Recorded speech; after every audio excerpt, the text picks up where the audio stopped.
আমি নিজে চিকিৎসক নই, যদিও আমার ঘরে একজন চিকিৎসক আছেন। তবে একজন অচিকিৎসক ব্যক্তির একটি উক্তি আমি আপনাদের সামনে, মানে চিকিৎসক নন, আমি যেহেতু চিকিৎসক নই, তারপরে আমার মতনই একজন ব্যক্তি যিনি চিকিৎসক ছিলেন না, তার একটি কথা আপনাদের সামনে আমি উল্লেখ করতে চাই। আপনারা অনেকেই হয়তো তার নামের সাথে পরিচিত আছেন। এই ব্যক্তিটির নাম হচ্ছে টমাস এডিসন। তিনি একজন মার্কিন বিজনেসম্যান ছিলেন, একই সাথে উদ্ভাবকও ছিলেন। উনি একটি কথা বলেছিলেন। কথাটি হচ্ছে, ভবিষ্যৎ চিকিৎসক কোনো ওষুধ দেবে না, বরং তিনি রোগীদের মানবদেহের যত্ন এবং খাদ্যাভ্যাস এবং রোগের কারণ ও প্রতিরোধের বিষয় আগ্রহী করে তুলবেন।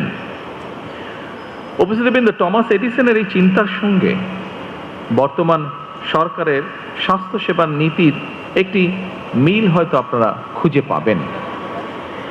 চিকিৎসা সেবার ক্ষেত্রে বর্তমান সরকারের নীতি হচ্ছে prevention is better then cure. আমরা মনে করি, বর্তমান সরকার মনে করে, মানুষকে যদি শুরুতেই রোগের উৎপত্তির কারণ এবং প্রতিকার সম্পর্কে সচেতন করা যায়, তাহলে খুব সম্ভবত সহজেই অনেক রোগেরই নিরাময় করা সম্ভব। এই প্র্যাকটিসটি ইউরোপে এখন ধীরে ধীরে শুরু হয়েছে। বর্তমান সরকার নতুন করে, আপনারা এর মধ্যেই শুনেছেন যে এই ব্যবস্থাটা,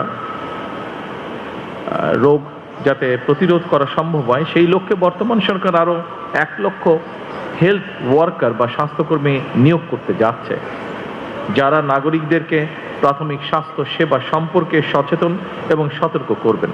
তবে হেলথ ওয়ার্কার বা স্বাস্থ্যকর্মীদেরকে যথাযথভাবে প্রশিক্ষণ করার ক্ষেত্রে অবশ্যই চিকিৎসক বৃন্দকে নেতৃত্ব দিতে হবে। সম্মানিত উপস্থিতিবৃন্দ, সকল চিকিৎসক বৃন্দ, আপনাদের সাথে আমি আমার একটি উপলব্ধির কথা শেয়ার করতে চাই। কি সেটি হচ্ছে, শিক্ষার্থী কিংবা পেশাজীবীগণ রাজনীতিতে সংশ্লিষ্ট থাকবেন কিংবা কতটা থাকবেন, এটা নিয়ে বিভিন্ন মহলে একটি আলোচনা আছে। এর পক্ষে বিপক্ষে নানা মত রয়েছে। তবে আমার মতটি আমি আপনাদের সঙ্গে শেয়ার করতে চাই।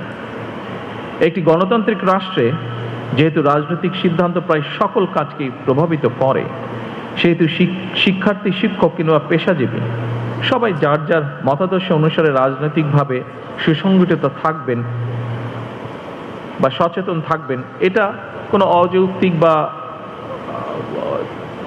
কোনো বিষয় নয়। তবে হাততালিটা একটু পরে দিন, পরের লাইনটা বলে নেই, পরের কথাটা বলে নেই, তারপরে হাততালি দিন। তবে এই তবেটাই হচ্ছে ইম্পর্টেন্ট বিষয়।